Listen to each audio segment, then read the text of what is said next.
Hello there, welcome to the channel. My name is Yorkie and today we've got something a little bit different. This is my official 30,000 subscriber video. I did a little bit of a celebration live stream last week when I hit 30,000 subscribers on the YouTube channel, for which I'm very grateful for. So thank you very much to everybody who played a part in helping the channel get to there, whether you have actually subscribed to the channel or whether you've just interacted with the video by watching it, liking it, and just general the support over the years has been absolutely fantastic from you guys, and I very much appreciate it. So a massive thank you for getting the channel to quite a significant milestone. But for this video, as the title would suggest, we're going back to our roots for where the channel basically very first started, and that was with the Codemasters F1 games, with F1 2012 in fact.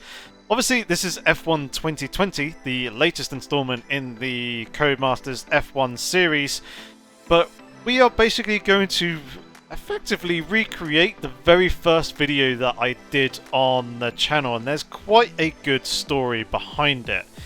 So getting ourselves out onto the circuit, those of you who were in the 30,000 celebration live stream last week may have heard this story, but the channel very first started back in 2012. My very first video was exactly this format, driving the Mercedes F1 car around Silverstone, or at least I believe it was the Mercedes. It was one of the F1 cars driving around Silverstone. But the reason for the video was because of what happened at Eurogamer the week prior to me actually recording the video. So at the Eurogamer Expo back in 2012, Codemasters was running a hot lap competition at the expo, which I was aware of, and it basically gave you a chance, if you won the hot lap competition, gave you a chance of winning steering wheel and pedals, and also a copy of F1 2012. Now I already had a copy of F1 2012 at the time, but yeah, I was looking for a better set of steering wheel and pedals to use to basically upgrade from my Logitech Driving Force GT that I had at the time. So I went there and I arrived at the Codemasters booth in the early afternoon and asked one of the devs who was there manning the booth, one of the community managers, if I could partake in the hot lap competition. He said, unfortunately, the hot lap session was, or the qualifying for the hot lap was actually in the morning, and I had unfortunately missed it. But he said, if by chance someone doesn't turn up at the stage for the actual hot lap shootout, and my time is good enough, he'll let me on anyway in place of whoever was absent from the stage. So I jumped in one of the rigs that they had there. The guy was watching over my shoulder, and I went and set pretty solid lap time, good enough to qualify. He was quite impressed with the lap time, as I was fairly handy on the Codemasters F1 games back then. And yeah, he said, come to the stage at about 4:30, and if one of the competitors who managed to qualify wasn't there, you can take their slot, as you're more than quick enough. I was like, alright, cool, that works for me, that's fine. I'll just take it by chance. Turns out that for the hot lap shootout, to win a copy of the game and also a copy of the pedals, you're going to be basically performing your hot lap in front of crowd, just a random gathered crowd there. It wasn't massive, I'll probably say a good 50, 60 odd people or so were there gathered to watch. But most importantly, or most significantly shall I say, you'll be doing your hot lap in front of David Croft, and he will be stood there next to you commentating on your hot lap over your shoulder as you're doing it there live in front of the crowd. So the pressure was really on. There was quite a few people who made mistakes. Basically, in order to actually qualify for the prize. You had, I think, 2 flying laps around Silverstone. Everyone in the same car and everything else like that. Same setup, all the same assists and everything. So it was all nice, equal and fair. But yeah, you basically had to set a clean, valid lap around the circuit. Now, there was probably 7 or 8 guys who went in front of me.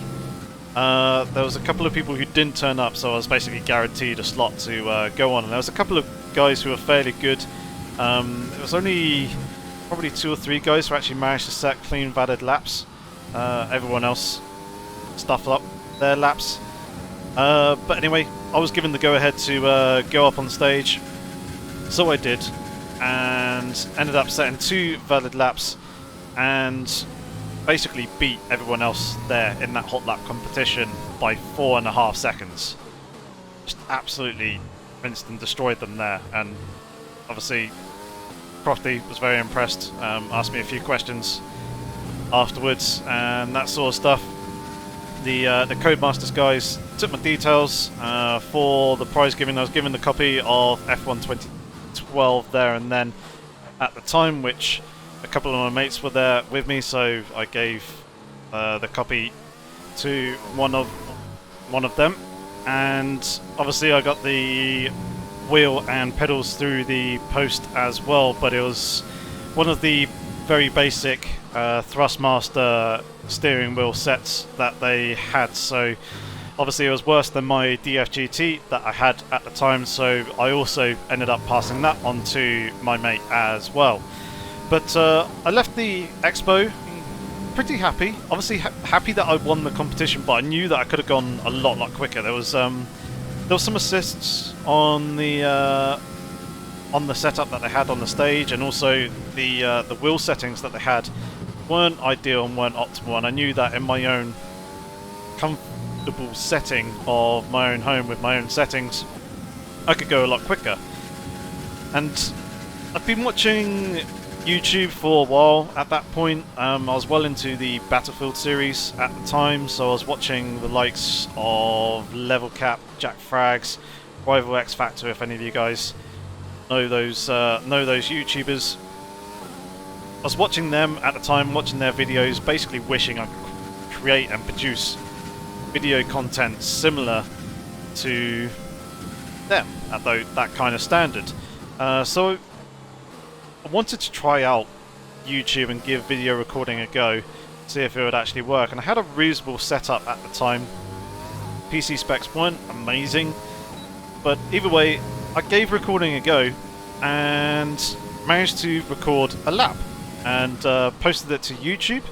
The lap was actually 1.5 seconds quicker than what I did at the Eurogamer Expo, but the main thing that I was really happy about there was actually finding out that I could record videos whilst also playing at the same time, and therefore effectively started the channel, because after that videos that followed were my AOR League races back when was doing AOR leagues on F1 2012 and F1 2013 back in the day, producing video content for the Codemasters F1 games, and actually started the in-depth track guide series back then on F1 2012, I believe. It certainly was on 2013, I think. No, yeah, it was definitely on. It was on 2012, and I think I did a little bit on 2013 as well. Though I didn't enjoy 2013 quite as much as I did F1 2012. Probably my favourite F1 game by Codemasters. Maybe F1 2010. That was also an absolute cracker, and very much enjoyed that one as well. Horrible oversteer. Understeer there. There's the oversteer. So yeah, that was effectively the start of my channel. It took a while to obviously get somewhere with it, but eventually did start gaining subscribers, especially with the in-depth track guide series. That's what pushed me over 1,000 subs. And then Project Cars came along in 2012. I discovered that, back when it was in WMD in the beta phase, so started covering that on the channel as well, and that effectively then blew the channel up and started its path and journey to where it has gotten today. So yeah, that's effectively the channel's inception, as it were, and seeing as the new F1 2020 game has just released and I've managed to get myself a copy, I thought it would be a great way to basically throw back to where it all started, doing a time trial around Silverstone. I probably won't send this on to onto Crofty because I'm nowhere near as good or as quick as I was back in the day. My my driving has gone very much down the sort of simulator route, and whilst the handling here in F1 2020 is much better than it has been in the previous games. I did pick up 2019 and played it a little bit, but hadn't really touched the F1 series since 2014, I think it was. I picked up 2014, did not like the handling model there, and basically gave up on it after a good 4 to 5 years from F1 2010 through 2011, 12 and 13. I got pretty burnt out playing the F1 games, and ever since I've gone down a much more focused, more realistic and authentic simulator route in terms of my games and what I like to play. But yeah, I have to say, just from driving and talking here, quite liking what I am seeing here with F1 2020. Sure, it's not a full-on sim title, however, I think it's certainly a good step in the right direction to being more realistic and more authentic in comparison to their previous titles. I will say there are a couple of aspects that I still need to get used to, mainly the force feedback and also the steering degrees of rotation. One of the good things that I was quite pleasantly surprised about was the fact that Track IR5 actually works in this title despite the lack of VR support, and Tobii eye tracking is also supported as well, so that was quite nice to see. I was quite pleasantly surprised by that. But yeah, a nice little throwback video to where the channel very first started, doing exactly this scenario, time trial around Silverstone. And yeah, although I'm not setting any decent lap times at the moment, still a long way off the pace, and seem to be invalidating pretty much every single lap. But nonetheless, quite fun this this little first time on F1 2020. I haven't touched anything else in the game as of yet, so I can't really comment on that. Literally just jumped into this time trial session fiddled with graphics and force feedback settings to get the wheel set up how I want it to be, and then yeah, got driving and recording this video. But hopefully nonetheless you guys enjoyed it. I just want to say one last time a big thank you for helping getting the channel to 30,000 subscribers. If you haven't subscribed already, please consider doing so, it would be very much appreciated. But for those of you who supported the channel over the years with watching the videos that I've been putting out, liking them, subscribing to the channel, sharing the videos and interacting with comments and questions and all that sort of stuff, is really appreciated. And very glad that a number of you have stuck around for quite some time as well. Hopefully you'll continue to do so, as we've got plenty more content lined up for the future as well, that I am yet to get around to. But yeah, who knows, we might see more F1 2020 on the channel. It depends how much you guys like this video. If you want to see more of it, I'll certainly be playing it on a bit more of a casual basis when I'm looking for something that isn't quite so serious in terms of authentic driving. But yeah, been quite enjoying just driving around the circuit anyway.